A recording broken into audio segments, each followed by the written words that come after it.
إن الحمد لله نحمده ونستعينه ونستغفره ونعوذ بالله من شرور أنفسنا ومن سيئات أعمالنا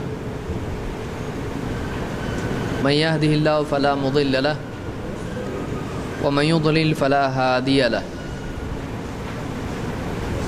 وأشهد أن لا إله إلا الله وحده لا شريك له وأشهد أن محمدا عبده ورسوله أما بعد فإن خير الحديث كتاب الله وخير الهدي هدي محمد صلى الله عليه وسلم وشر الأمور محدثاتها وكل محدثة بدعة وكل بدعة ضلالة وكل ضلالة في النار. قال النبي صلى الله عليه وسلم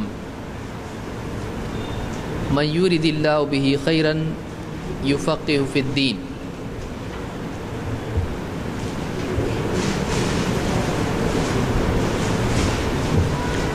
آج سے ہم ایک نیا سلسلہ شروع کر رہے ہیں. ویسے جو لوگ صرف آج آئے ہیں ان کو یہ بتا دوں کہ یہ سلسلہ آلریڈی پچھلے ہفتے شروع ہو چکا ہے، لیکن چونکہ کئی لوگوں کو یہ بات معلوم نہیں تھی، اس لیے پچھلے درس میں جو باتیں ہوئی تھیں نئے سرے سے پھر سے ان کا اعادہ آج کے درس میں کیا جائے گا.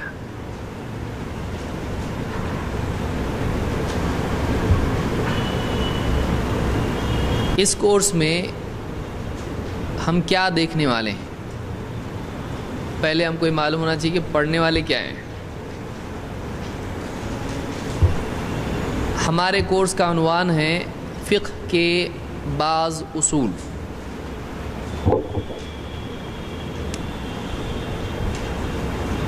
فقہ کے بعض اصول یا بعض فقہی اصطلاحات. ان قریب دونوں کے تقریباً ایک ہی معنی ہے. فقہ کے بعض اصول یا بعض فقہی اصطلاحات. بعض کا مطلب کیا ہوتا ہے؟ بن بعض. بعض کا مطلب کیا ہے؟ بعض، کچھ. بعض کا مطلب ہوتا ہے کچھ. یہ عربی کا لفظ ہے، اردو میں بھی چلتا ہے.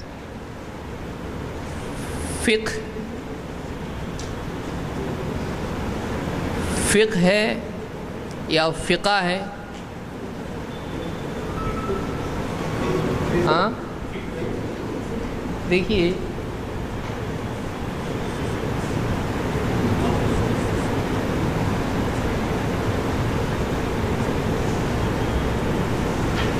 ٹھیک ہے. جن کو عربی نہیں آتے بول رہے ہیں کہ دونوں فوٹو ایک جیسے دکھ رہے ہیں. جن کو عربی نہیں آتی ہے ان کے لیے اگلے ہفتے سے منگل کے دن کورس نیا شروع ہونے والا ہے. ایک دم نیا کورس ہے. جن کو لکھنا نہیں آتا ہے، جن کو پڑھنا نہیں آتا ہے، جو پہلی مرتبہ کے کورس میں یہ یقین کر چکے ہیں کہ اپنا کام نہیں، تو ان کے لیے پھر سے ایک کورس شروع ہو رہا ہے. کیونکہ بہت سارے لوگ عربی کا، میرے نبی کی زبان، بہت محبت نبی سے، عربی سیکھنے کے لیے آ جاتے ہیں. پھر جب دیکھتے ہیں ذہب ذہب ذہب ذہب ذہب ذہب، اور یہ اپنا کام نہیں، کہاں غلط جگہ آ گئے ہم لوگ، بھاگ جاتے. ایسے تو پلٹ کے بھی نہیں دیکھتے. لہٰذا ایسے لوگوں کے لیے جن کو پڑھنا نہیں آتا، لکھنا نہیں آتا، ان کے لیے ایک کورس ہے جو منگل کو شروع ہوگا انشاءاللہ. اور جن کو پڑھنا لکھنا آتا ہے اور تھوڑا بہت عربی بھی آتی، بہت تھوڑی آتی ہے، ان کے لیے بدھ کو کورس شروع ہوگا. اور اگر کوئی چاہتا ہے کہ دونوں میں شریک ہو تو یہ سب سے سمجھدار آدمی ہے. کیونکہ بہت سارے لوگ جو سمجھتے ہیں کہ مجھ کو آتا ہے، ان کو ایکچولی نہیں آتا ہے. اس لیے علمی ترقی کا پہلا قاعدہ یہ ہے کہ آدمی یہ اسیوم کر کے چلے، یہ بات مان کے چلے میرے کو نہیں آتا ہے، جو آدمی یہ سوچ کے چلے کہ مجھ کو نہیں آتا ہے، واقعی اسی کو آتا ہے۔ اگر پہلے سے ہم یہ سمجھیں مجھ کو آتا ہے تو یہ علم کے تنزل کے لیے پہلی سیڑھی ہے۔ اسی لیے یعنی ہمیشہ ہم کو اس بات کا خیال رکھنا چاہیے کہ ہم سوچیں نہیں آتا، ہم جو تھوڑا بہت آتا ہے اس میں بھی کتنا پکا ہے وہ بھی بھول جاتے ہیں، وہ بھی غلطی کرتے ہیں، بعض اوقات اس کو بھی صحیح سے نہیں سمجھے ہوئے ہوتے ہیں۔ تو تجسس آدمی کا ختم نہیں ہونا چاہیے۔ علمی موت کب آتی ہے؟ اچھا علمی موت تب آتی ہے جب آدمی میں علم کی پیاس نہیں رہتی ہے۔ آدمی میں ہمیشہ علم کی طلب کا جذبہ ہونا چاہیے۔ بہرحال تو یہ کیا ہے، اس کو کیسا پڑھیں گے؟ فقہ یا فقہا یا فقہا، کیا پڑھیں گے اس کو؟ فقہ۔ ہاں جو ہے ایک دم آپ اصل میں لفظ ہے یہ فقہن، اور اس کو کیسا بولیں گے؟ حدیث میں یہ کیا ہے؟ راوی ثقہ ہے، ثقہ۔ سمجھ میں آ رہا ہے؟ اب آپ کو سمجھ میں آئے گا کہ دونوں بھی سننے ایک جیسے آ رہے ہیں، تو تھا اس کو پڑھتے ہیں فقہ، فقہ، اور یہ پڑھیں گے فقہ، فقہ۔ تو ہم جو پڑھنے والے ہیں یہ حدیث کی فیلڈ میں ہوتا ہے اور یہ فقہ کی فیلڈ میں ہوتا ہے، فقہ کی فیلڈ میں۔ تو اس کو پڑھنا کیسا ہے؟ فقہ نہیں، کیا پڑھیں گے اس کو؟ پھیکا پھیکا لگے گا آپ کو یہ سب سیکھنا، لیکن یہ فقہ ہے، فقہ۔ تو بہرحال ہم کیا کریں گے؟ فقہ کے بعض اصول۔ فقہ کیا ہے؟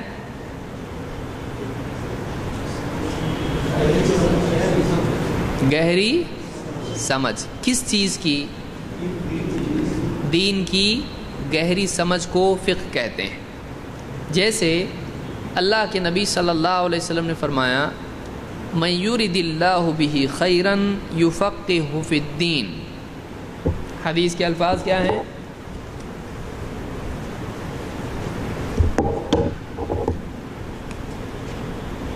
من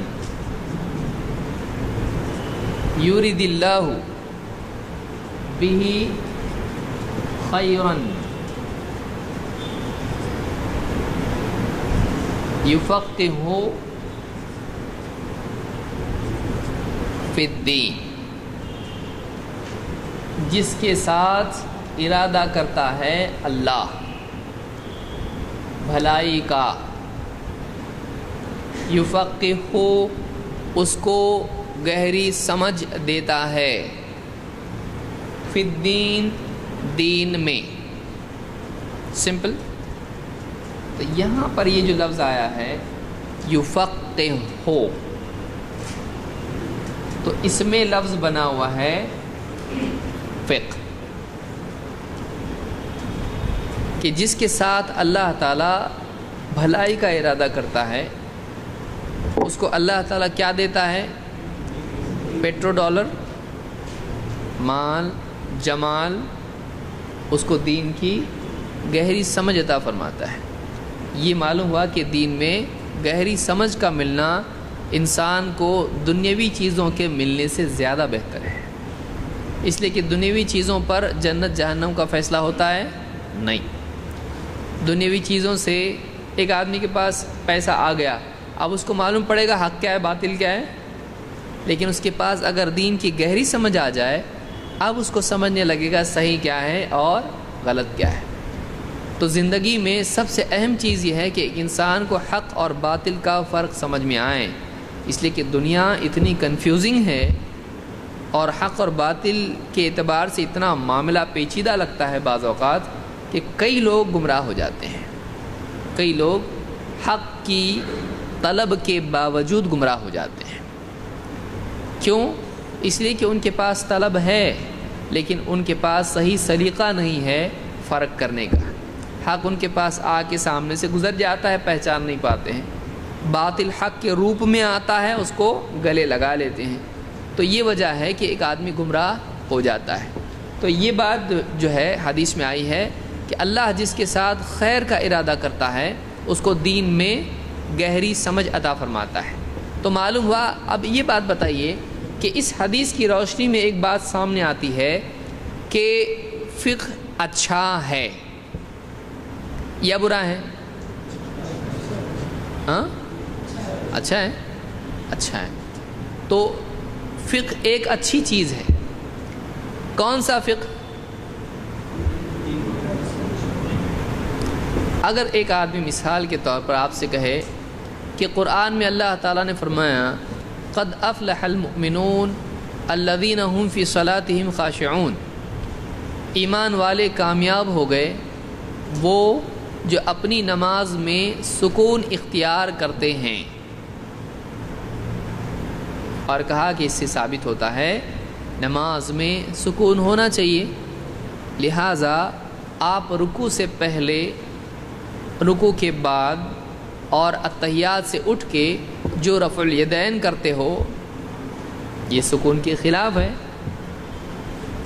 تو کیا یہ فقہ ہے؟ کیا یہ سمجھ صحیح ہے؟ نہیں ہے. تو ایسی سمجھ جو اپنی طرف سے آدمی بنا لے جو واقعی دلائل سے ٹکراتا ہو تو ایسی سمجھ کا اسلام میں اعتبار ہے؟ نہیں ہے. تو کیا ہم سرے سے فقہ کا انکار کرتے ہیں؟ نہیں، سرے سے ہم فقہ کا انکار نہیں کرتے ہیں. لیکن آج فقہ کے نام پر بہت سارے مسئلے مسائل جو لوگوں نے گھڑ رکھے ہیں جو دلیلوں سے ٹکراتے ہیں، کیا ہم اس کو فقہ مانتے ہیں؟ کیا اس کو معتبر فقہ مانتے ہیں؟ ہم اس فقہ کو قبول نہیں کرتے ہیں. تو اس کو ہم تسلیم نہیں کرتے ہیں. یعنی ایسے مسائل جو قرآن و سنت سے ٹکراتے ہیں ہمارے نزدیک وہ قابل اعتبار نہیں، دلیل نہیں. لیکن فی نفسی ہی فقہ کا ہم انکار کرتے ہیں؟ نہیں، کیونکہ وہ اچھی چیز ہے، دین کی سمجھ اچھی چیز ہے. سمجھ میں آیا؟ تو اس بات کو یاد رکھیں کہ ہم آؤٹ رائٹ فقہ کو ریجیکٹ کرتے ہیں کیا؟ نہیں. ہم کس فقہ کو ریجیکٹ کرتے ہیں؟ جو قرآن و سنت سے ٹکرائے، جو اس کے مطابق ہو تو اس کو ہم تسلیم کرتے کہ نہیں. کوئی آدمی کہے کہ یعنی براؤن شوگر حرام ہے، بولے براؤن شوگر قرآن میں کدھر ہے؟ حدیث میں بھی نہیں، تو ہم نہیں مانتے اس کو، حلال ہے. بول سکتے ہیں؟ نہیں. یہ فقہ ہے. کیوں؟ اس لیے کہ قرآن و سنت میں نشہ آور چیزوں کو کیا کر دیا گیا ہے؟ حرام. اور چونکہ یہ ایسی چیز ہے جس میں نشہ ہے اس لیے یہ بھی کیا ہو جائے گی؟ حرام، چاہے اس کا نام قرآن و سنت میں موجود نہ ہو. تو یہ کیسے معلوم پڑا؟ یہ فقہ کی وجہ سے معلوم پڑا کہ یہ استنباط کیا شراب کی طرح یہ ہے، شراب میں نشہ ہے، اس میں بھی نشہ ہے، لہذا یہ بھی حرام ہونی پڑے گی. تو اس کا نام نہ آنے کے باوجود ایک نئے دور میں نئی بات سامنے آئی، پچھلی دلیلوں سے اس کا فیصلہ کیا گیا. یہ کیا ہے؟ یہ فقہ ہے. سمجھا؟ تو بہرحال قرآن میں ایک آیت ہے، جیسے موسیٰ علیہ السلام، آپ کی اس میں آیت نہیں ہے، موسیٰ علیہ السلام نے اللہ تعالیٰ سے دعا کی تھی. کیا دعا کی تھی؟ رب اشرح لی صدری ویسر لی. امتحان میں جانے کے وقت سب پڑھتے ہیں اس کو رب اشرح لی، یا بیان والے پڑھتے ہیں بہت سارے، اب کہ اللہ میرے سینے کو کھول دے. رب اشرح لی صدری. موسیٰ علیہ السلام نے جب دعوت کے لیے گئے، اللہ نے بھیجا ان کو، تو اس وقت میں انہوں نے اللہ سے دعا کی تھی. اب دیکھیے دعا کیا ہے؟ ربی، اے میرے رب، رب اشرح لی صدری. اشرح، شرح کا مطلب، اسی لیے آپ دیکھیں میں لکھ دیتا ہوں تاکہ آپ اس کو سمجھ لیجیے اچھے سے. یہ درس بڑا پیارا ہے، اس میں کوئی ٹائم بجٹ نہیں ہوتا ہے، چلتے رہو. یہ اچھا لگتا ہے مجھ کو، سب سے اچھا درس یہ لگتا ہے. ورنہ باقی دروس میں پھندا رہتا ہے کہ گھڑی دیکھتے رہو، اور اس میں باقی آدمی یعنی ضمناً باتیں جو آتی ہیں اس کو سمجھا نہیں پاتا ہے، اور ضرورت ہوتی ہے کہ اس وقت میں سمجھایا جائے.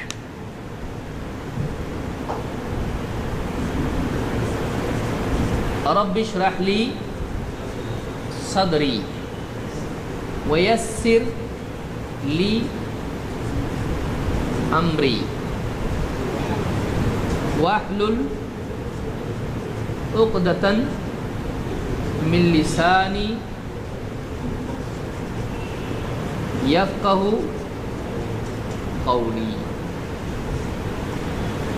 واجعل لی وزیرا من اہلی ہارون اخی واشدد بہ ازری واشرکہ فی امری. آگے بھی ہے اس کے، لیکن اتنا ٹھیک ہے، اب اتنا پکڑ کے چلتے ہیں. ربی، اے میرے رب. ابھی عربی کا سبق تھوڑا شروع کرتے ہیں. اب ربی اشرح، کھول دے، پھیلا دے. شرح، اسی لیے آپ نے دیکھا ہوگا بخاری کی شرح کیا ہے؟ فتح الباری. اس حدیث کی شرح کیا ہے؟ تو شرح کا مطلب کیا ہوتا ہے؟ اس کو پھیلانا، اس کو ایکسپلین کرنا، ایکسپلینیشن جس کو ہم کہتے ہیں. تشریح اسی پر سے لفظ بنا ہوا ہے. رب اشرح لی، اے میرے رب میرے لیے کھول دے، پھیلا دے. کیا؟ صدری، صدر سینے کو کہتے ہیں. میرے سینے کو میرے لیے کھول دے. جو تنگی محسوس ہو رہی ہے اللہ اس ذمہ داری کے سلسلے میں، اس تنگی کو تو ختم کر دے. ویسر لی امری، یسر آسان کرنا، اور آسان کر دے میرے لیے. امری، امر معاملہ، میرے معاملے کو، میری ذمہ داری کو میرے لیے کیا کر دے؟ تو آسانی مانگی اللہ سے، آسانی کی دعا کی اللہ سے. اللہ میرا معاملہ آسان کر دے، میری ذمہ داری کا بوجھ میرے لیے آسان کر دے، میں ذمہ داری نبھا پاؤں، میرے لیے اس میں آسانی پیدا کر. واحلل، کھول دے. عقدتن، عقدہ گرہ، ناٹ، گانٹھ. واحلل عقدتن من لسانی، میری زبان سے جو گرہ لگی ہوئی ہے اس گرہ کو کھول دے. یفقہو، یہاں پر یفقہون نہیں ہے، یفقہو ہے، تاکہ وہ سمجھیں. یفقہو اس سے جڑا ہوا ہے، تاکہ وہ سمجھیں. قولی، قول میرا، میرے قول کو. ای ای ای یہ جو آتا ہے میرے کے لیے آتا ہے. صدری یعنی میرا صدر، میرا سینہ. امری یعنی میرا معاملہ. لسانی یعنی میری زبان. قولی یعنی، آ رہی ہے آپ کو عربی؟ بہت اچھی بات ہے، تو بہت جلدی سیکھ رہے ہیں آپ لوگ. سمجھ میں آ رہا ہے؟ بہت سمپل ہے. اب آپ کو بولنا ہو کہ میری کتاب، تو کیسے بولیں گے آپ؟ یہ کہ آپ تو مجتہد ہو گئے. اور گھر بولنا ہو میرا گھر، تو بیٹھی. تو بہرحال یہ ساری چیزیں یہ آپ آسانی سے سمجھ سکتے ہیں، لیکن ہمیشہ ایسا نہیں ہوتا ہے، کہیں کہیں الفاظ میں فرق بھی واقع ہوتا ہے. بہرحال اتنا تو اچھا سمجھ میں آپ نے کو میرا بولنا ایزی ہو گیا. مال، میرا مال بولنا ہو تو مالی، آپ وہ مالی سوچو گے باغ والا، مالی، میرا مال. بہرحال تو اس طرح سے اس میں لفظ ایک آیا ہے یفقہو قولی، تاکہ وہ میرے قول کو سمجھیں. یہ بھی فقہ سے جڑا ہوا لفظ ہے، اس میں بھی سمجھنے کے معنی پائے جاتے ہیں. تو فقہ کے معنی کیا ہیں؟ سمجھ.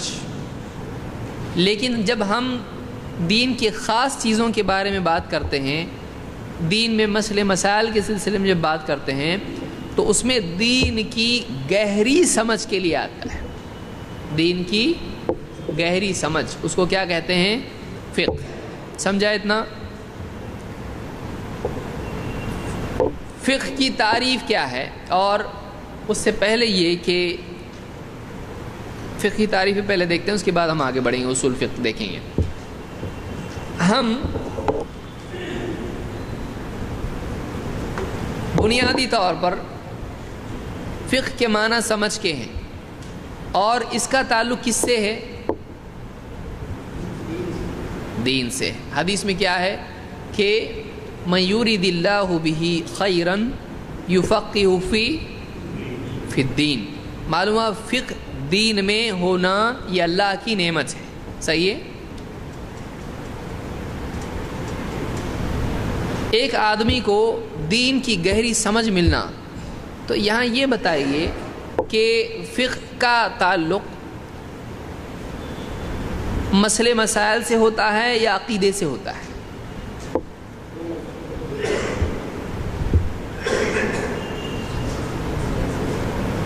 کچھ لوگ بولیں گے منگل والا ہی اچھا دکھتا ہے آپ نے کو.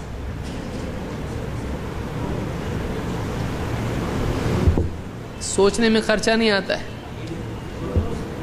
عقیدے سے آتا ہے یا مسئلے مسائل سے آتا ہے یا دونوں سے آتا ہے یا اور بھی کچھ ہے؟ دونوں سے ہوتا ہے. کیوں؟ عقیدے میں بھی مسئلے ہے اور مسئلے میں بھی عقیدہ ہے. عقیدے میں مسئلے، صحیح بات ہے.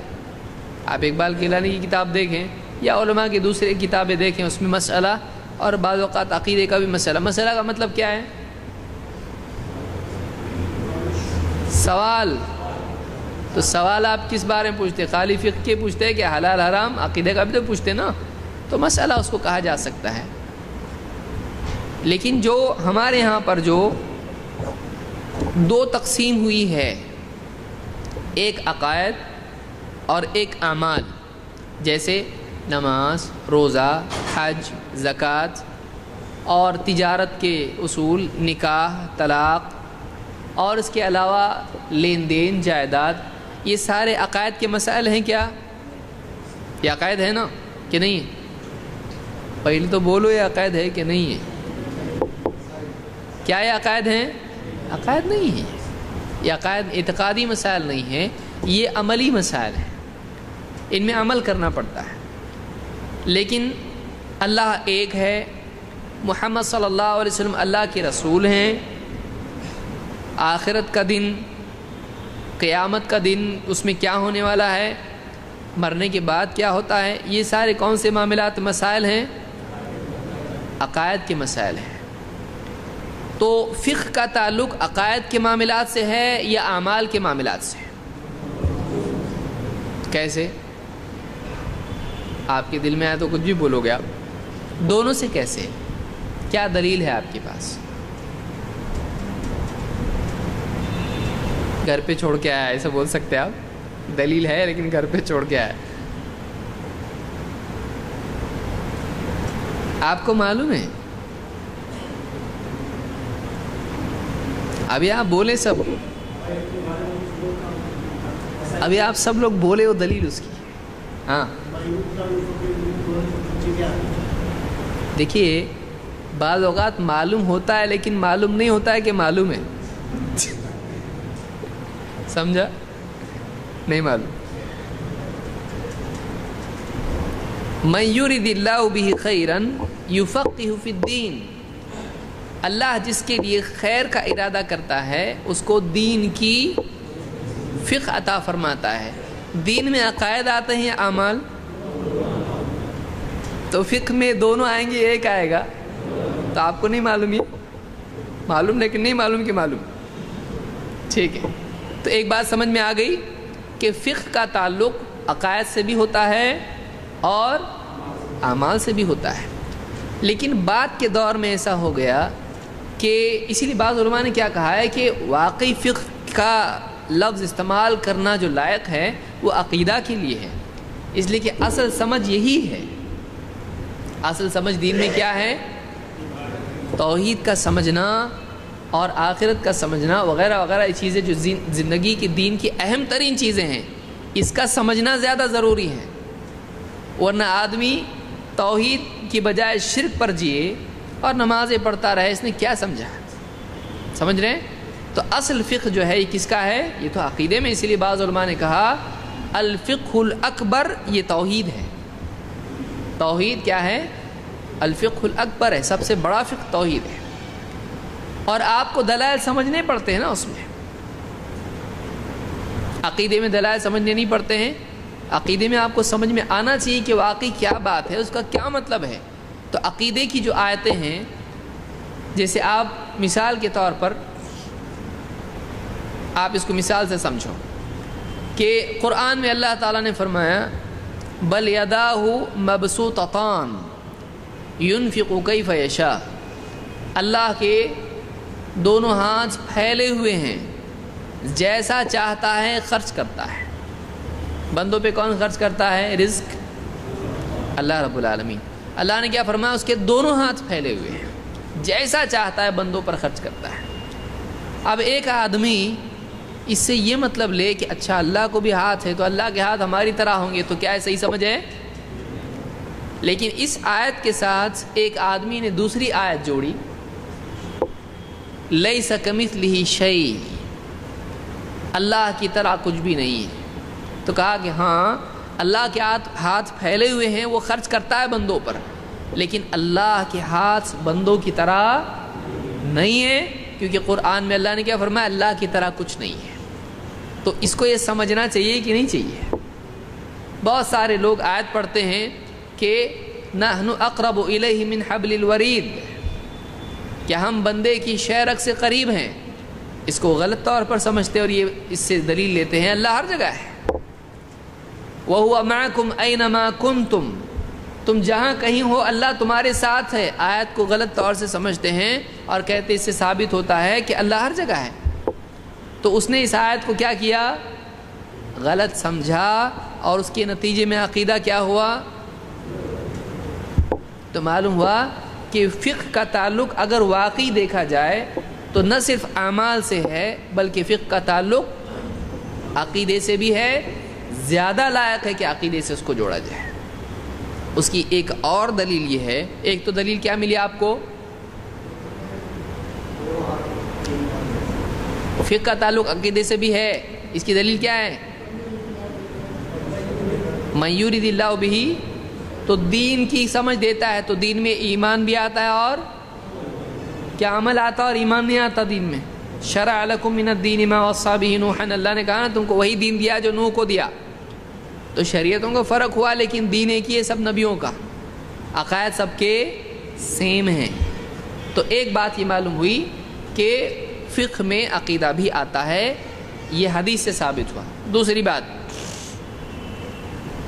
یہ جو آیت لکھی تھی میں نے یہاں پر، موسیٰ علیہ السلام کو جب اللہ نے بھیجا تو انہوں نے جو دعا کی کہ وَاحْلُلْ عُقْدَةً مِّن لِّسَانِي يَفْقَهُ قَوْلِي، یہاں جو فقہ کا لفظ استعمال ہوا ہے سمجھنے کے اعتبار سے، وہ عقیدے کی بات اس میں تھی کہ نہیں تھی؟ موسیٰ علیہ السلام کیا دعوت لے کر گئے تھے؟ عمل کی، نماز ایسی پڑھو، فرعون کے پاس ایسا گئے تھے، یا توحید سمجھانے کے لیے گئے تھے؟ تو ان کی دعوت میں زیادہ اہم کیا تھی؟ اگرچہ دوسرے اعمال بھی تھے، لیکن کیا اس میں عقائد نہیں تھے؟ تو وہ پوری بات سمجھنے کی دعا انہوں نے کی تھی کہ اے اللہ مجھ کو بولنے کی توفیق دے کہ وہ میری بات کو سمجھیں۔ یعنی معلوم ہے فقہ کا تعلق نہ صرف عمل سے ہے بلکہ عقیدے سے بھی ہے۔ اتنی بنیادی بات سمجھی؟ بعد کے دور میں ایسا ہوا کہ علماء نے دو فیلڈ بتائیں کہ ایک ہے عقیدہ اور ایک ہے فقہ۔ اس سے ہم کو اعتراض ہے؟ کوئی اعتراض نہیں ہے، کوئی پرابلم اس میں نہیں ہے۔ اصطلاحی اعتبار سے اگر اس طرح سے تعلیم کی آسانی کے لیے کرتے ہیں کوئی مسئلہ نہیں، لیکن کوئی آدمی کہتا ہے کہ فقہ کا تعلق قطعاً عقیدے سے نہیں ہے، تو کیا اسٹیٹمنٹ صحیح ہے؟ لیکن فقہ کے معاملات معظم حصہ اس کا کس سے ہے؟ مسائل سے ہے۔ عام طور سے اس کا ڈسکشن کس سلسلے میں ہوتا ہے؟ مسئلے مسائل، جس کو ہم کہتے ہیں نماز کیسا پڑھنا یا عملی مسائل سے۔ سمجھ میں آیا؟ اتنی بات سمجھ میں آ گئی سب کے؟ ٹھیک ہے۔ اس اعتبار سے بعض علماء نے بعد کے دور میں فقہ کی جب تعریف کی، ڈیفینیشن، تو انہوں نے کیا کہا؟ انہوں نے کہا کہ فقہ کیا ہے؟ جواب میں انہوں نے کہا کہ فقہ یہ ہے کیا؟ معرفت الاحکام الشرعیہ العملیہ بأدلتها التفصیلیہ۔ کیا ہے یہ فقہ ہے۔ تو بہت بھاری دکھ رہا، آپ بولیں گے شریعت کے عملی احکام کو ان کے تفصیلی دلائل کے ساتھ معلوم کرنا، شریعت کے عملی احکام کو ان کی تفصیلی دلیلوں کے ساتھ معلوم کرنا، اس کو کیا کہتے ہیں؟ فقہ کہتے ہیں۔ اس میں کتنی چیزیں ہیں؟ شریعت کے احکام، عملی احکام، دلائل، لیکن کیسے دلائل؟ تفصیلی دلائل. ان سے کیا کرنا؟ معلوم کرنا، یا ان کی معرفت. معرفت الاحکام الشرعیہ، شریعت کے احکام کی معرفت. کیسے احکام؟ عقائد والے، عملی احکام. بِأَدِلَّتِهَا التفصیلیہ، اور اس کی تفصیلی دلیلوں کے ساتھ. کون سمجھائے گا اس کو؟ آپ بولے پہلے ہم کو سمجھاؤ. ابھی تک کہ قفل کھلا نہیں ہے، آپ ہتھوڑی لگا رہے اس کے اوپر لیکن کھل رہا نہیں ہو. لیکن کوئی بھی چیز آسان ہونے سے پہلے مشکل ہی ہوتی ہے. ایسا رہتا ہے کہ نہیں؟ سائیکل آپ پہلے دن چلائے تو ایک دم چلا کے ایک دم زور سے اچھی. بائک گیئر والی کار، شروع میں وہ چیز کیا ہوتی ہے؟ مشکل ہوتی ہے. لیکن اس مرحلے میں اگر اس کو آدمی چھوڑ دے تو زندگی بھر مشکل رہتی ہے. لیکن اس مرحلے میں لگا رہے آدمی کام پہ تو وہ چیز دھیرے دھیرے آسان ہوتی. پھر آدمی گاڑی چلاتا ہے، بات کرتے کرتے کب گیئر بدل رہا، کب بریک مار رہا، کب ایکسیلیٹر دبا رہا، اس کو بھی نہیں سمجھتا ہے. آٹومیٹک ہونا شروع ہو جاتا ہے. تو عادی ہونا چاہیے ایک چیز کا، ڈر کے بھاگنا نہیں چاہیے. بہرحال معرفہ، معرفت کا مطلب کیا ہے؟ پہچان. الاحکام حکم کی جمع ہے. حکم، یہ حلال ہے، یہ حرام ہے، یہ صحیح ہے، یہ غلط ہے، یہ فرض ہے، یہ مستحب ہے، یہ کرنا چاہیے، یہ نہیں کرنا چاہیے. تو یہ ساری چیزیں کیا ہیں؟ احکام ہیں. تو دین کے جو احکام ہیں ان کی معرفت. کون سے؟ شریعت کے احکام. اس میں دنیاوی احکام نکل جاتے ہیں. دنیاوی احکام، دیکھیے احکام تین طرح کے ہوتے ہیں. ایک ہوتے ہیں شرعی، ایک ہوتے ہیں عقلی، ایک ہوتے ہیں عادی. احکام کتنی طرح کے ہوتے ہیں؟ تین طرح کے. کون کون سے؟ تھوڑی دیر سو بھی گئے تو چلے گا. شرعی، عقلی اور عادی. کیسے؟ شرعی احکام، مثلا کوئی آپ سے پوچھے کہ جیسے اللہ نے فرمایا قرآن کریم میں وَأَحَلَّ اللَّهُ الْبَيْعَ وَحَرَّمَ الرِّبَا، اللہ تعالیٰ نے تجارت کو حلال کیا اور سود کو، ربا کو حرام کیا. یہ کون سا حکم ہے؟ حکم ہے. صحیح ہے، یہ شرعی حکم ہے. تو شریعت میں نماز 5 وقت کی کیا ہے؟ کون سا حکم ہے؟ یہ شرعی حکم ہے. تو یہ شرعی احکام ہوتے ہیں. یا اسی طرح سے آپ عقیدے کی بھی مسائل اس میں شامل کر سکتے ہیں کہ توحید کے معاملات ہیں کہ جو آدمی اللہ اور اس کے رسول کی بات کا انکار کرے جانتے بوجھتے بغیر کسی مجبوری کے، تو ایسا آدمی کیا ہوتا ہے؟ اسلام سے جانتے بوجھتے اللہ اس کے رسول کی بات کا انکار کرے، کیا ہو جائے گا؟ وہ اسلام سے خارج. یہ شرعی حکم ہے اس کے اوپر. ایسے آدمی کو مرتد کہتے ہیں. تو عقیدے کے معاملات بھی ہو سکتے ہیں اور عبادات وغیرہ کے معاملات بھی ہو سکتے ہیں. اللہ کی طرح کسی اور کو سمجھے دل میں جانتے بوجھتے، اللہ کے برابر دل میں کسی کو تسلیم کرے، اسلام سے خارج ہو جاتا ہے. تو ایسے کئی احکام ہیں جو کیا ہے؟ کون سے احکام ہیں؟ یہ شرعی، چاہے وہ عقیدے کا ہو یا عمل کا ہو. دوسرے احکام ہیں عقلی. عقلی احکام کیسے؟ مثلا اب اس کو سمجھیے، کل ہمیشہ جز سے بڑا ہوتا ہے. ایک روٹی آپ نے بنائی، آدھی روٹی پوری روٹی سے چھوٹی ہوگی کیا بڑی؟ بڑی ہوگی کہ چھوٹی؟ بڑی ہوگی نا. نہیں، ہمیشہ آدھی روٹی پوری روٹی سے چھوٹی ہوگی کیا بڑی ہوگی؟ یہ کون سا حکم ہے؟ کیا کبھی ایسا ہو سکتا ہے کہ آپ نے روٹی کے ٹکڑے کیے اور آدھی روٹی جو اصل روٹی تھی اس سے بڑی ہو گئی؟ بڑی ہوتی ہے کبھی؟ ایسی نہیں ہوتی. ایسی یہ اور بات ہے کہ اب آٹا اگر گوندھ کے آپ آپس سے بڑا کرو اس کو، وہ اور بات ہے. لیکن آپ نے روٹی توڑی، کاغذ ہے مثلا آپ کے پاس جو کاغذ ہے آپ اس کو پھاڑ کے 2 ٹکڑے کرو تو ہر ٹکڑا مین ٹکڑے سے بڑا ہوتا ہے کہ چھوٹا ہوتا ہے؟ ہمیشہ ایسے ہی ہوگا. سمجھ میں آ رہا ہے؟ یہ کون سے شرعی حکم ہے؟ حلال، حرام، فرض، نفل، یہ کیا ہے؟ آدمی اس کو سمجھ لیتا ہے. ایسا ہی ہوتا ہے. ایک چیز ایک ہی وقت میں غیر متحرک بھی ہو اور متحرک بھی ہو، ایسا ہوتا؟ رکی ہوئی بھی ہے اور حرکت میں بھی ہے، ہوتا کیا ایسا؟ ایک وقت میں دونوں بھی، سٹیٹک بھی ہے اور ایکشن میں بھی، حرکت میں بھی، ایسا ہو سکتا ہے؟ تو یہ ہو ہی نہیں سکتا. تو یہ باتیں کون سی ہیں؟ عقل سے متعلق ہے. سمجھ میں آ رہا ہے؟ تو یہ چیز جو ہے یعنی عقل سے بعض چیزیں عادی ہوتی ہیں. عادی کیسے؟ مثلا آپ سمجھتے ہیں کہ دھوپ میں گرمی ہوتی ہے اور سائے میں ٹھنڈک ہوتی ہے. یہ آپ سمجھتے ہیں؟ آپ دھوپ سے اگر سائے میں چلے جائیں تو آپ کو ٹھنڈک محسوس ہوتی ہے. یہ کیا ہے؟ شرعی حکم ہے، قرآن میں آیا، حدیث میں. ایسا کچھ ہے کہ اس پہ فرض اور نفل کا معاملہ ہے؟ کچھ نہیں ہے. یہ عادی ہے. عادی کیسے معلوم ہوتا ہے؟ آپ کو تجربے سے معلوم ہوتا ہے. سمجھ میں آیا کہ بدن اگر گرم ہو تو اس بات کی علامت ہوتی ہے کہ اس کو بخار ہے. آپ پہچانتے کہ نہیں پہچانتے؟ بچے کو کیا دیکھتے آپ؟ دیکھتے یار اس کا بدن گرم ہے تو اس کو کیا ہو سکتا ہے؟ میکسیمم چانسز ہے کہ اس کو کیا ہوگا؟ بخار ہوگا. تو یہ کیا کون سے امور ہیں؟ یہ امور عادی امور میں سے ہے. یہ عادی ہے. تو امور 3 قسم کے ہوتے ہیں. ایک ہوتے ہیں شرعی امور، دوسرے ہوتے ہیں عقلی، اور تیسرے ہوتے ہیں عادی.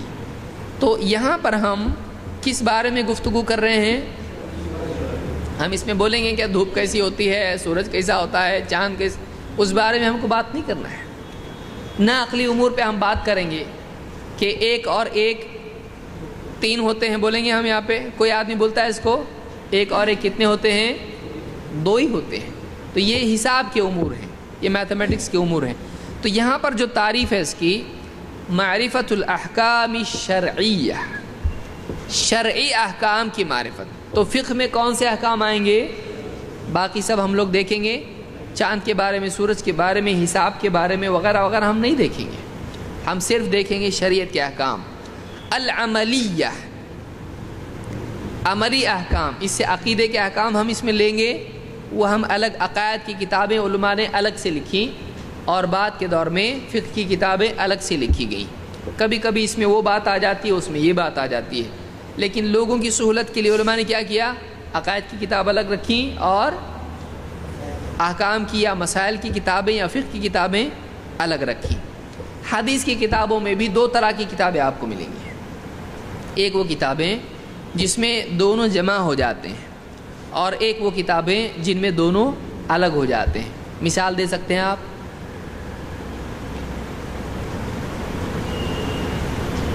اہل حدیث، ہاں، جامع، مثلا صحیح البخاری. آپ کو پہلی بخاری کتاب معلوم؟ بخاری، صحیح البخاری ایک ایسی کتاب ہے جس میں عقیدہ بھی آتا ہے اور اس میں فقہ بھی آتا ہے. سمجھ میں آ رہا ہے؟ لوگ بولتے ہیں اہل حدیث کی فقہ کی کتاب کدھر ہے؟ اب صحیح بخاری آپ کو دکھ رہی نہیں؟ یہ لو، اس میں امام البخاری بدء الوحی، شروع میں وحی کیسے شروع ہوئی، پھر اس کے بعد میں کتاب الایمان ہے. تو ایمان کس سلسلے میں ہے؟ یہ عقیدے کا ہے یا فقہ کا ہے؟ عقیدہ ہے. تو عقیدے سے شروع کیا. اس کے بعد کتاب العلم وغیرہ جو بھی ہیں، یہ ساری چیزیں، پھر اس میں وضو آئے گا، اس کے اندر یعنی غسل آئے گا، پھر نماز آئے گی، یہ ساری چیزیں اس میں آئیں گی. تو ایسی یا آخر میں اس کے آپ دیکھیں گے کہ احادیث الانبیاء، یا اسی طرح سے اس میں کتاب التوحید ہے آخری. تو کتاب التوحید بھی ہے بخاری میں. تو ایسی کتاب جس میں عقیدہ بھی آتا ہے اور اس میں فقہ بھی آتا ہے، اس کو جامع کہتے ہیں. ایسی کتاب ترمذی بھی ہے، ابو داؤد میں بھی ہے. اس میں کتاب السنہ ہے، اس میں عقائد بھی انہوں نے ذکر کی ہے، لیکن اتنا زیادہ نہیں. اور بعض کتابیں ہیں جیسے مثال کے طور پر سنن النسائی ہے. اس میں کیا ہے؟ سنن النسائی میں یا دوسری کتابوں میں جیسے مصنف ابن ابی شیبہ ہے، ایسی کتابیں ہیں جس میں صرف کیا ہوتے ہیں، موطا ہے مثال کے طور پر، اس میں صرف کیا ہوتے ہیں، احکام ہوتے ہیں. تو دو طرح کی کتابیں ہوتی ہیں. تو بہرحال ہم جو فقہ سے متعلق باتیں دیکھیں گے وہ اس میں صرف عملی احکام کے بارے میں ہم دیکھیں گے. تو معرفت الاحکام الشرعیہ العملیہ، آخری حصہ اس کا کیا ہے، بِأَدِلَّتِهَا التفصیلیہ. ادلہ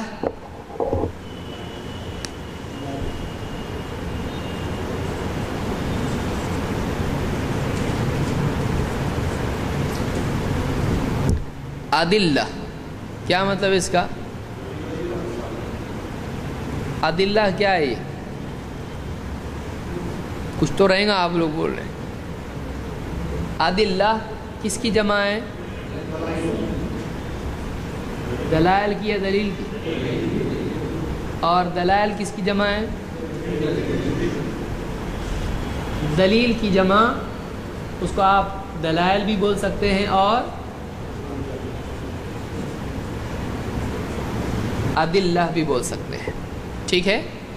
تو دلیل کا مطلب کیا ہے، آپ تو کتنا ستاتے علماء کو، دلیل، تو دلیل کا مطلب کیا ہے، ایویڈنس. لغت میں دلیل کو دلیل کیوں بولتے ہیں،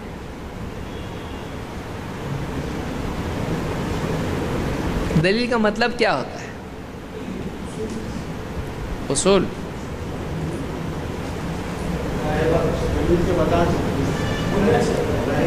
دلیل ہاں، رہبر، دلیل ہاں، راستہ دکھانا ہے، دکھانے والا، دونوں، یا تیسرا بھی کچھ تو بھی ہے، راستہ دکھانے والا.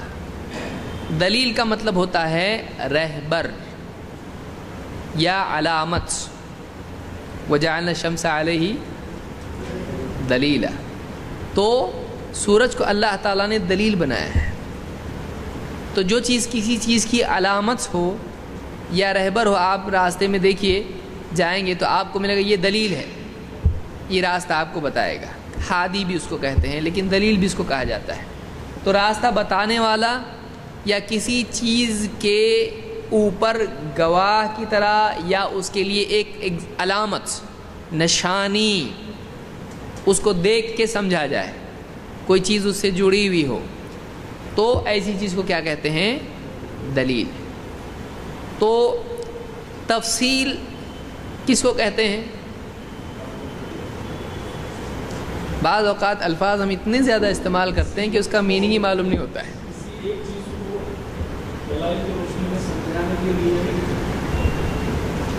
تفصیل چاہیے، اس کو تفصیل بولتے ہیں. تفصیل کس کو بولتے ہیں، کھول کر بیان کرنا.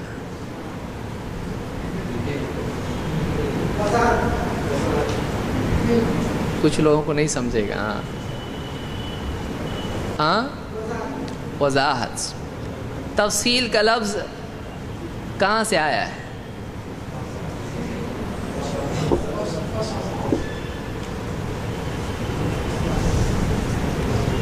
قیامت کے دن کے ناموں میں سے ایک نام کیا ہے، تو بہت معلوم ہے.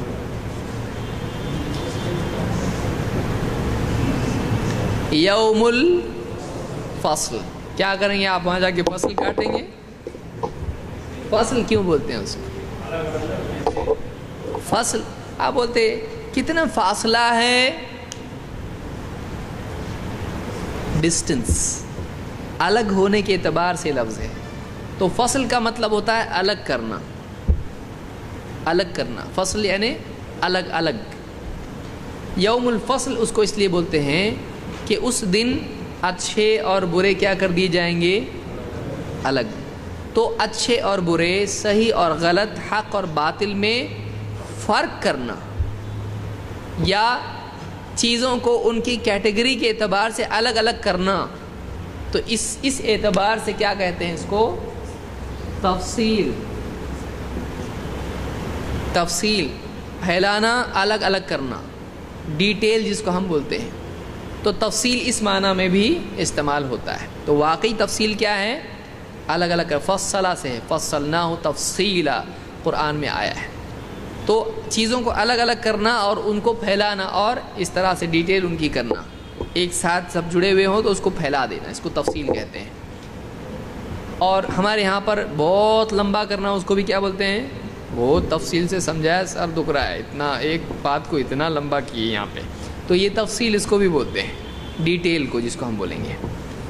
تو اس کا الٹا، اس کا بالعکس کیا ہے؟ اختصار اور تفصیل. تو معرفت الاحکام الشرعیہ العملیہ بادلتها التفصیلیہ، تفصیلی دلائل. تفصیل کے بالعکس استعمال ہوتا ہے اجمال اور تفصیل. اب اس کو اچھی طرح سے سمجھ لیجیے. دو چیزیں ہیں، ابھی میں دو جملے بول رہا ہوں. اللہ تعالیٰ قرآن کریم میں فرماتا ہے وَأَحَلَّ اللَّهُ الْبَيْعَ وَحَرَّمَ الرِّبَا. اللہ تعالیٰ نے تجارت کو حلال کیا اور ربا کو حرام کر دیا. اب آپ اس کے بعد کیا نتیجہ لوگے؟ تجارت کر سکتے ہیں، وہ حلال ہے، اور ربا لے سکتے ہیں، دے سکتے ہیں، نہیں، وہ کیا ہے؟ تو اللہ نے ربا ہی کو حرام کیا تو لینا دینا دونوں حرام ہو جائے گا. تو ربا کیا ہو گئی؟ حرام. تو کیا ایگزیکٹ مسئلے میں ایگزیکٹ دلیل ہے یا نہیں ہے؟ یہ اجمال ہے. سود کے بارے میں آپ سے پوچھے، آپ یہ دلیل دے دیے تو اس میں اجمال ہے کچھ؟ سود حرام آپ بول دیے، دلیل میں آپ نے کہا وحرم الربا، ربا حرام. تو کیا ایگزیکٹ دلیل نہیں ہے؟ یہ ایگزیکٹ دلیل ہے. لیکن اب آپ کسی چیز کے بارے میں یہ آپ کو کہنا ہے کہ جس بات سے اللہ کے نبی، جس بات کا حکم اللہ کے نبی صلی اللہ علیہ وسلم دیں، اس کا نہ کرنا گناہ ہے، اس کا کرنا لازم ہے. یہ تفصیلی بات ہے یا اجمالی ہے؟ کیوں؟ سمجھ میں آ رہا ہے؟ ایک بات ہے کہ سود لینا دینا کیا ہے؟ گناہ ہے. دلیل وحرم الربا، صاف ستھری دلیل ہے اس کے لیے، لہٰذا یہ حرام ہے. تو حرام کا لینا دینا سب کیا ہو جائے گا؟ حرام ہو جائے گا. اور یہاں ہم کیا کہہ رہے ہیں کہ جس چیز سے اللہ کے نبی صلی اللہ علیہ وسلم نے منع کیا اس سے رکنا لازم ہے، نہیں رکتا ہے تو گناہ گار ہوگا. یہ تفصیلی بات ہے یا اجمالی ہے؟ یہ اجمالی ہے. کیوں اجمالی ہے؟ اس لیے کہ اس میں پرٹیکولر کسی چیز کا نام نہیں آ رہا ہے. سمجھ میں آ رہا ہے؟ تو فقہ میں یہ آتا ہے، اصول الفقہ میں وہ آتا ہے. سمجھ میں آ رہا ہے؟ ابھی فقہ میں تفصیلی دلائل آتے ہیں، لیکن اصول الفقہ میں اجمالی باتیں آتی ہیں کہ اگر رسول نے حکم دیا لازم، منع کیا حرام، تو یہ جو باتیں آتی ہیں وہ اصول الفقہ میں آتی ہیں، کیونکہ وہ اصول ہیں، وہ کسی بھی چیز پر فٹ ہو سکتے ہیں. ان میں کسی ایک چیز کا نام نہیں ہوتا ہے، وہ ایک جنرل رول ہوتے ہیں. لیکن فقہ میں کیا ہوتا ہے؟ فقہ میں مختلف مسائل ہوتے ہیں، نماز، روزہ، حج، زکوٰۃ، تجارت. کسی پرٹیکولر مسئلے کے بارے میں دلیل ہوتی ہے، صحیح ہے، غلط ہے، حلال ہے، حرام ہے. اس دلیل کے ساتھ اس مسئلے کو جاننے کا نام فقہ ہے. سمجھا؟ نہیں نا؟ کسی بھی چیز کے بارے میں وہ جائز ہے، ناجائز ہے، صحیح ہے، غلط ہے، اس کا دین میں کیا مقام ہے، اس کی کوئی دلیل ہوتی ہے قرآن و سنت کی، اس دلیل سے وہ چیز ثابت ہو جاتی ہے. اس دلیل کے ساتھ اس بات کو جاننے کا نام فقہ ہے. سمجھا؟ جیسے میں نے ایک مثال دی، یعنی نماز فرض ہے، روزہ فرض ہے. کتب علیکم الصیام، اللہ نے کیا کہا؟ تم پر روزے لکھ دیے گئے، یعنی فرض کر دیے گئے. تو اس سے کیا ہو گئے روزے؟ تو اب یہ حج کے بارے میں دلیل لگے گی، زکوٰۃ کے بارے میں دلیل استعمال. کتب علیکم الصیام، نہ جاؤ حج کو، بول سکتے آپ؟ سامنے والے کو بہت بھاری، اس کو دواخانے میں لے جاؤ، میں حج کو جاتا. کیونکہ تو دلیل کس چیز کی دے رہا ہے؟ روزے کی. اور ثابت کیا کر رہا ہے؟ تو یہ دلیل اس جگہ ہی فٹ ہوتی ہے، کسی ایک چیز پر فٹ ہوتی ہے، اور ایگزیکٹلی اسی چیز کے بارے میں. سمجھ میں آ رہا ہے؟ تو تفصیلی دلیل کے ساتھ میں، ایگزیکٹ دلیل کے ساتھ میں کسی بات کو جاننے کا نام فقہ ہے. اگر وہ دلیل نہ ہو، ایک آدمی کا نماز فرض ہے بس، تو کیا اس کی بات صحیح ہے؟ نہیں ہے. یعنی نماز فرض نہیں ہوئی اس کی. نماز تو فرض ہے ہی ہے، بات بھی صحیح ہے کہ نہیں ہے، لیکن کیا یہ فقہ ہے؟ اس کے پاس دلیل نہیں، اس لیے اس کو فقہ نہیں کہا جائے گا، یہ تقلید ہے. سمجھ میں آ رہا ہے؟ وہ کسی کے بولنے سے اس کو لے کے چل رہا ہے، اس کے پاس دلیل نہیں ہے. تو کسی بھی چیز کے بارے میں اس چیز کی دلیل کے ساتھ میں اس چیز کا حکم معلوم کرنا. مثال کے طور پر مسواک کرنا کیا ہے؟ سنت ہے. کیا فرض ہے؟ سنت ہے. اس کی دلیل ہے کوئی؟ ہے، لیکن ہم بتائیں گے نہیں. سیکرٹ فارمولا ہے اس کا ایک. کیا دلیل ہے؟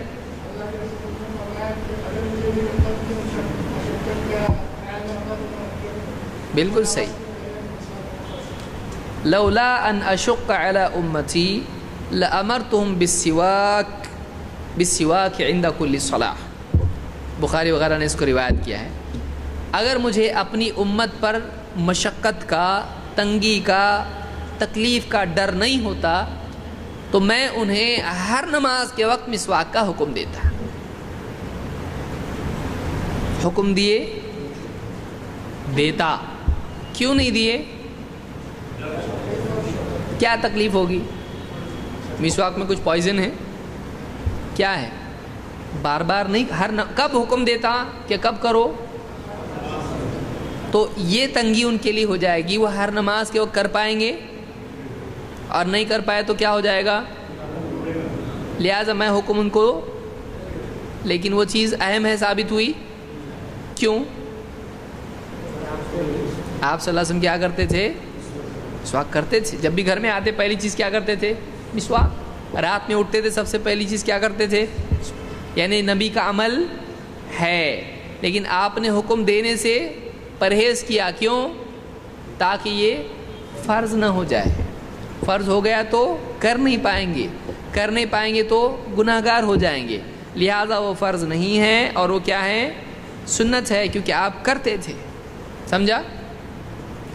اب یہ اس سے نماز فرض ہے ثابت ہو سکتی نہیں.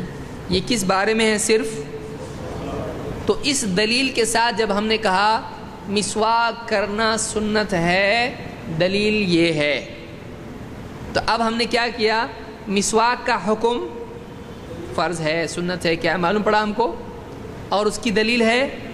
تو دلیل کے ساتھ جب کسی چیز کا حکم، کسی چیز کے پرٹیکولر کسی چیز کے بارے میں حکم ہم کو معلوم ہو تو اس علم کو فقہ کہتے ہیں. سمجھا؟ نہیں سمجھا؟ واپس سمجھانے کے ڈر سے بول رہے آپ اللہ کے گھر میں بیٹھے ہوئے. اب پھر سمجھاتا کہ کیا ہے معلوم نہیں، پیچھا ہی چھوڑ رہا نہیں. تو گھر کو جا کے کھانا ہے اچھے سے، اور فون آیا بریانی بنی، کہاں ہے؟ تو اجمالی اور تفصیلی کا فرق یاد رکھیں کہ کسی ایک چیز کے بارے میں ہوتا ہے. لیکن اب ہم نے یہاں پر جو دیکھا کہ رسول کا حکم ماننا ضروری ہے، تو کون سا حکم؟ کوئی بھی حکم. اب اس کی دلیل کیا ہے؟ اب اللہ نے فرمایا فَلْيَحْذَرِ الَّذِينَ يُخَالِفُونَ عَنْ أَمْرِهِ ان تصیبہم فتنہ او یصیبہم عذاب علیم. جو لوگ اس رسول کے حکم کی مخالفت کرتے ہیں وہ اس بات سے ڈریں کہیں ان پر فتنہ نہ آ جائے، کہیں یہ فتنے میں مبتلا نہ ہو جائیں، کہیں ان پر عذاب نہ آ جائے. تو اس سے کیا معلوم ہوا؟ رسول کا حکم ماننا لازم ہے. نہیں مانے تو کیا ہوگا؟ رسول کے حکم کی مخالفت کیے تو عذاب آئے گا. کون سا حکم؟ کوئی حکم اس میں آیا ہے؟ تو اس سے ایک اصول معلوم ہوا کہ جس چیز کا رسول حکم دے دے وہ لازم ہو جاتا ہے. یہ اجمالی ہے، سمجھا؟ اجمال اس کو بولتے ہیں جس میں کسی چیز کا نام نہیں آ رہا ہے، ایک جنرل رول دیا جا رہا ہے، وہ اجمال ہے. اجمالی دلیل ہے اس کے لیے اور کسی چیز کا نام نہیں آ رہا. لیکن یہاں ہم نے مسواک کے بارے میں، نماز کے بارے میں، یا روزے کے بارے میں، یا ربا کے بارے میں، یا تجارت کے بارے میں دیکھا. یہ خاص چیزوں کے بارے میں چیزیں تھیں، اس کی دلیل حلال، حرام، فرض، جو بھی اس کے بارے میں حکم تھا وہ حکم اور اس کی حیثیت اور اسی کے ساتھ اس کی دلیل، یہ فقہ ہے. لیکن رسول حکم دے تو کرنا پڑتا ہے، نہیں کیے تو گنہگار، اور رسول منع کرے تو رکنا پڑتا ہے، نہیں رکے تو گنہگار. یہ کیا ہے؟ یہ اجمال ہے. یہ اصول اس سے لیے جاتے ہیں کہ رسول کا حکم ماننا پڑتا ہے. سمجھ میں آیا؟ ایسی کئی اور چیزیں بھی ہیں. یہ دو مثال دیا میں نے. کون سی؟ رسول کا حکم ماننا پڑتا ہے، رسول صلی اللہ علیہ وسلم جب منع کر دیں رکنا پڑتا ہے. وَمَا آتَاكُمُ الرَّسُولُ فَخُذُوهُ وَمَا نَهَاكُمْ عَنْهُ فَانْتَهُوا. جو کچھ رسول تم کو دیں لے لو، جس سے روک دیں رک جاؤ، جس سے روک دیں رک جاؤ. تو معلوم ہوا کہ رسول نے منع کیا تو رکنا ہے، وہ منع ہے، وہ حرام ہے. تو یہ کیا ہوئی؟ اجمالی دلیل ہوئی. تو اصول فقہ کس سے ڈیل کرتا ہے؟ اجمالی دلیلوں سے. اور فقہ کس سے تعلق رکھتا ہے؟ تفصیلی دلیلوں سے. سمجھا؟ اسی لیے اصول الفقہ کی کتابیں الگ ہیں اور فقہ کی کتابیں الگ ہیں. تھوڑا ٹائم لگے گا اس میں، لیکن سمجھے گا. جو لوگ پلین چلاتے ہیں وہ پیدائشی چلاتے ہوئے آتے پلین. آپ کو بولیں گے چلا سکتے آپ؟ نہیں. لیکن آپ کو اگر سکھایا جائے، کئی سال کی ٹریننگ آپ کو دی جائے، آپ نہیں چلا سکتے؟ چلا سکتے. کہ نہیں چلا سکتے؟ چلا سکتے. سیکھنے کے بعد سب آتا ہے. اسی لیے اللہ کے نبی صلی اللہ علیہ وسلم کی ایک حدیث ہے، آپ نے فرمایا انما العلم بالتعلم. علم سیکھنے سے آتا ہے. جو سیکھنے کا عمل کرے گا اس کو علم بھی آئے گا، چاہے وہ دنیا کا ہو یا دین کا ہو. تو علم سیکھنے سے آ جاتا ہے. آدمی سیکھنے کی کوشش کرے علم آ جائے گا. اللہ سے دعا کرنا چاہیے اللہ ہمارے علم میں برکت عطا فرمائے.